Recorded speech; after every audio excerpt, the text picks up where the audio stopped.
Yo, what's going on, guys? Stay tuned till the end of the video to get a discount code for the vocal chain in this video. So my name is Jevon. I'm a producer and engineer working outside of Chicago, Illinois. First off, I just want to thank everybody for all the love and support I got in my last video covering the FL Studio 20.9 template. A lot of people seem to really enjoy it and be working with it now, and you guys ran that up to 2K views after just like a few days and gave me like 100 likes. So thank you very much for that. Keep on showing your friends the video and stuff like that. If anybody else makes songs or is doing as an artist or whatever, send them that.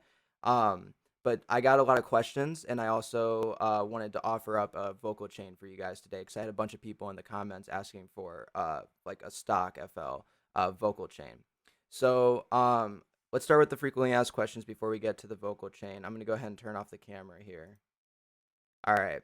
So just first off, I just wanted to clear up that the last video was covering the 20.9 updated template, like this template. It does not come with a vocal chain inside of it. This is just all the routing setup and in the mixer and on the tracks for you to be able to work efficiently. If you watch the video, you'll know what I'm talking about. Really, the reason I did that was because I didn't really think, number one, if you load it up preloaded with all of your vocal chains on there and stuff, it's going to slow down the project a lot. And second of all, I don't know if you guys have stock plugins, if you guys have Waves, if you have the Fab Filter bundle, if you have the Slate Digital bundle. I don't know what kind of plugins you guys are using. So after I got a bunch of requests from people to, do one with the FL stock plugins, then I felt a lot more obliged to do that rather than just for no reason make like fill it up with all the plugins I use that you may or may not have. So that's first off. The template itself does not come with any vocal chain, but this video I'll be offering you one. Okay, so second of all, if you have the template and you want to know how you can add it to your like files to be able to open up, it's really, really easy. Just open up that template that you get from the store, and then you can click Save As, and then just follow this like routing. You're going to be going to Documents, Image Line, FL Studio, Projects, Templates, and you can just save it to there. I already have it saved. Don't need to do that. Once it's there, you can either set it to be your default template right there, or you can just click it from here when you open up a new project. So I wanted to cover that real quick. Other than that, I do want to show you something real quick. If you need to add vocal chains like you're going to be getting today, you can go over here to file settings and you can add a file over here just with, just click one of these buttons and you can add it. So with that being said, I do want to give a little bit of advertisement out here. This is my shop. This is where you guys are going to be able to get all my stuff from now on. The FL Studio 20.9 template is there right now. And after today, we're going to be having the stock FL chain. All right. So with that, I'm going to walk you guys through what my theory was with the chain that I put together. I'm going to give you a little bit of demonstration with it. And we're also going to be I'm going to explain how it works and what you might need to do when you're using it. So first things first, I have it right over here. It's the Jevon the Dragon FL stock template. I'm going to drop it on my main vocal right here. So my entire theory with this vocal chain is I wanted to make it as similar to the vocal chain that I'm actually running here at my home rig and also at the studio that I work at. I want it to be as similar and streamless as possible and seamless as possible, I should say, streamless. Uh, so I'm going to go over each one of these. I'm going to go over a little bit of what they're doing and why they're doing it and what you can do to change things if you want to sculpt your sound a little bit. This vocal chain is obviously geared towards beginners who are just getting to know recording vocals in FL.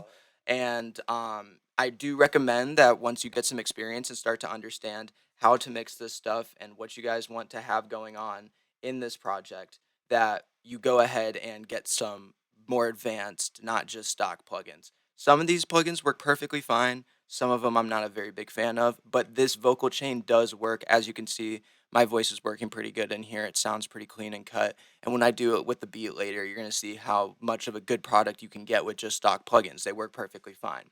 So first things first, we got Soundgoodizer. I'm using Soundgoodizer as my preamp, and it's basically just adding some saturation. It's multi-band compression, and I feel like it adds a little bit saturation in with that. Maybe it's just the nature of Maximus. It's powered by Maximus. I recommend that whichever one of these settings you can pick through, whether it's B, C, D. I personally like A the best. That you don't go past right about this 9 o'clock area, okay? Because if you go past that, it's going to be really, really crushing it. in a weird way. You're gonna get a lot of artifacts, and I just overall don't recommend going past where I have it set. If anything, you can lower it. Feel free to mess around with the different modes though. They're all good for different things. Okay, so after that, I have a multi-band compressor. This multi-band compressor is doing a few different things. Generally it's generally sculpting the sound. So like what I'm doing is I'm preparing it to go through compression. I am kind of dealing with the low end quite a bit in the multi-band compressor. As you can see, the gain is down quite a bit. And I'm boosting some of this mid just so that I can get some more presence out of this vocal and make it sound more musical. All right.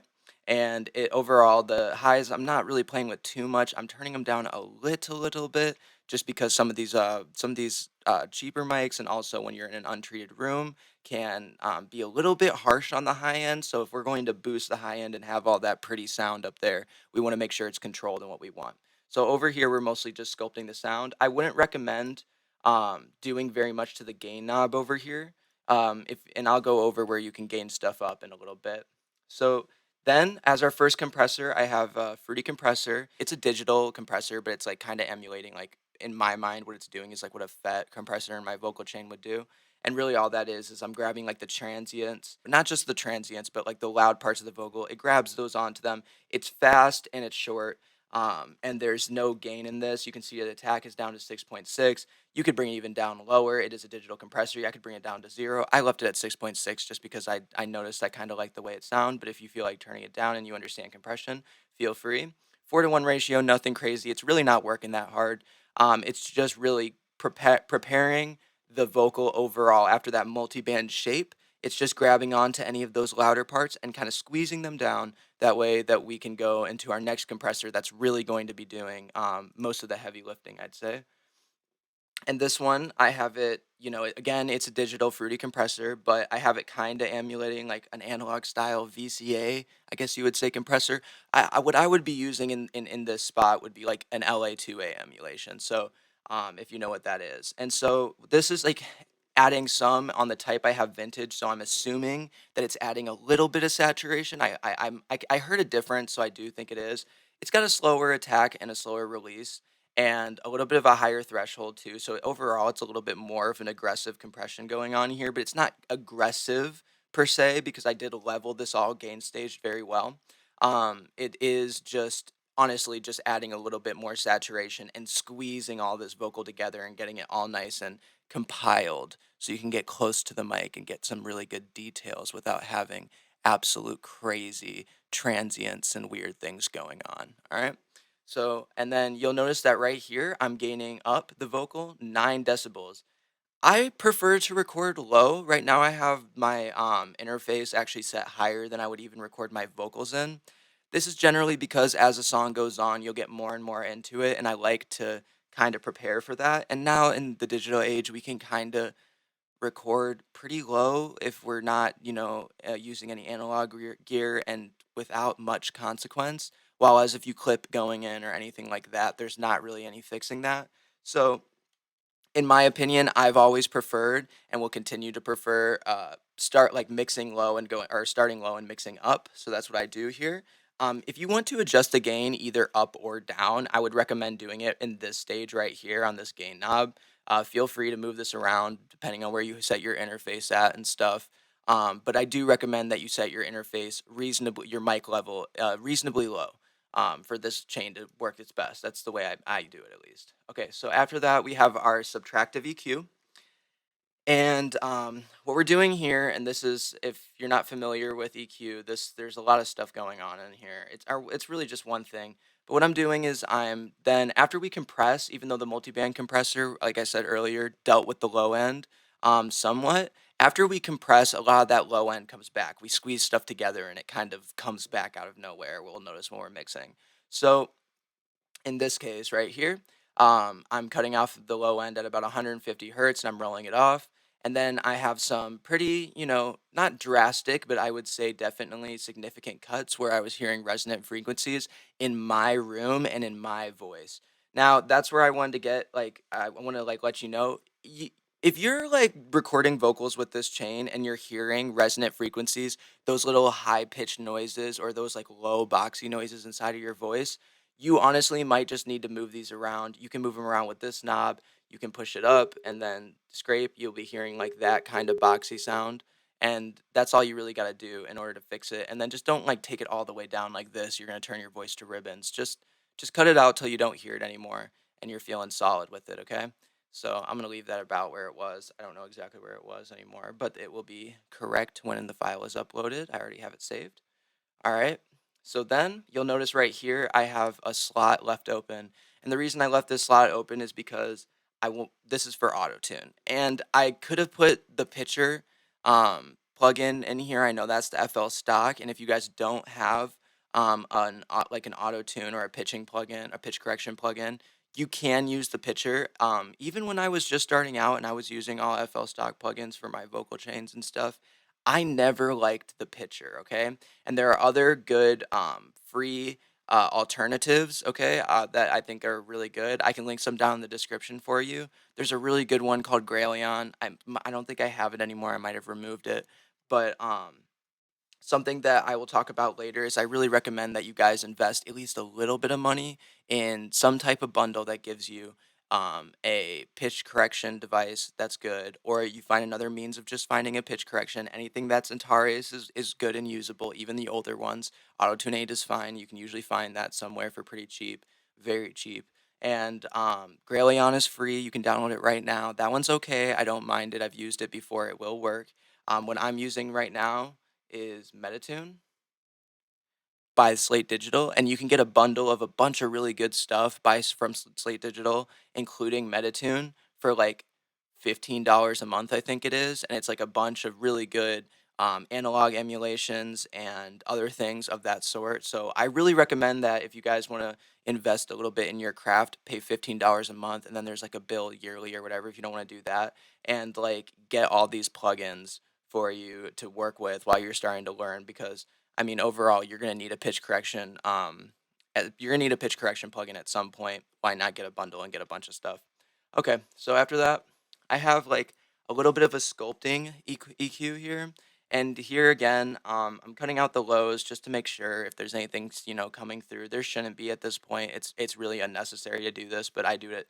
It's a similar cut as the last one, and then I have a little bit of a dip in the low mids right here. It's really small. I prefer smaller changes and that add up over time. Um, you can see it. I have a little bit of something drastic going on here, but that's mainly to compensate for what I did over here. They kind of even out in the end. So I have a little bit of a cut around 250 hertz. That's just dealing with the low end. I have a little bit of a boost around that 17, 18, or like 1.7K, like 1.8K like region. That's a pretty wide like boost. You can move this down and you can also move this around to fit your voice more too. I really don't think that have my heart set on where it's at. This is usually where my voice sounds pretty good when I'm doing a little bit of a boost in terms of just getting tonality. But you guys can play around with this. Just move this knob around. It's not gonna hurt anything really. Okay. After that, I have a de-esser. It's Maximus. I know it looks really scary if you're not used to FL, and there's not much that you can really. There's not much that you can really. I'm not going to explain everything going on in here, but I'm taking out those sounds. Like at least I'm trying to control them. I did notice that honestly, and I knew this from before, FL Studio, whether it was Maximus or also the multi-band compressor, it never really dealt with de-essing very, very good. Finding a good de-essing plugin is hard to do. I recommend the Slate Digital EOSIS 2 or EOSIS squared, whatever de-esser. That one is really, really good. And also the Waves de-esser, it works as well. But I recommend the Slate Digital bundle one first, honestly. So after that, I have the gate, and I'm going to go ahead and disengage. There's going to be some noise in the background here. All right. So this is the gate, and this is basically going to cut out the background noise as much as possible. You can hear this one is not the smoothest. I did my best with what I could do. You could adjust this release knob to get a little bit more of a smooth sound with it. This is obviously better for just recording songs and stuff, and this will still catch some you know, breaths and stuff in between. I did that on purpose. If you want to get those out, move this threshold knob up. But I was really just trying to get rid of what I thought would be like the general noise floor. And in a mix, when you're singing or rapping, this is not going to be something that you're going to be really that concerned with in the beginning. It's a little bit annoying, but as soon as you get any bundle or any other plugins, you're going to get something that's better at doing this. Again, the best thing that I've found for doing this, get ready for the noise, is this RVox by Waves. It just does what it's supposed to do. So with that, that's going to be everything that you're going to get in this chain. This chain is pretty much geared at working with this template very, very well, and I recommend strongly that you use parallel compression with this.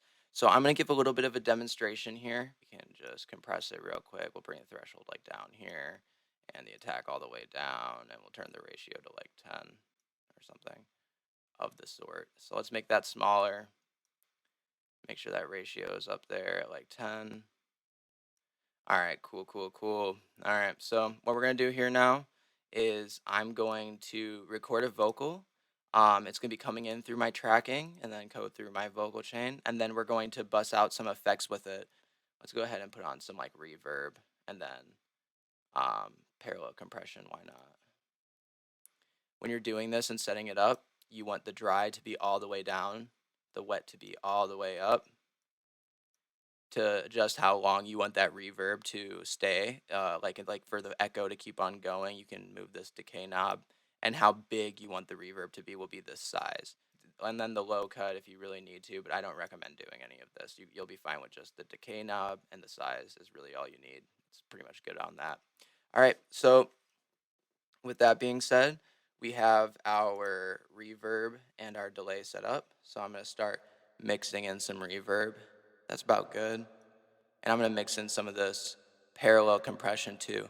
And you're going to notice how much more present my voice gets as I move this parallel compression knob up. And I highly recommend that you do this. I pretty much designed this template to be used for or with parallel compression for your main vocal. It works so well, and you could use it for either a hook or for your verse. It depends on your style of music. Use it creatively. You can automate this knob by right-clicking and creating automation, but I do recommend you using it. It adds a lot more than you think it will be. And this vocal, an important thing to remember, that with this vocal chain, I also made sure that the highest you're ever really getting, or should be getting, depending on your interface level, but like you shouldn't be going above like -6 dB, -3 at best, or at worst, I should say.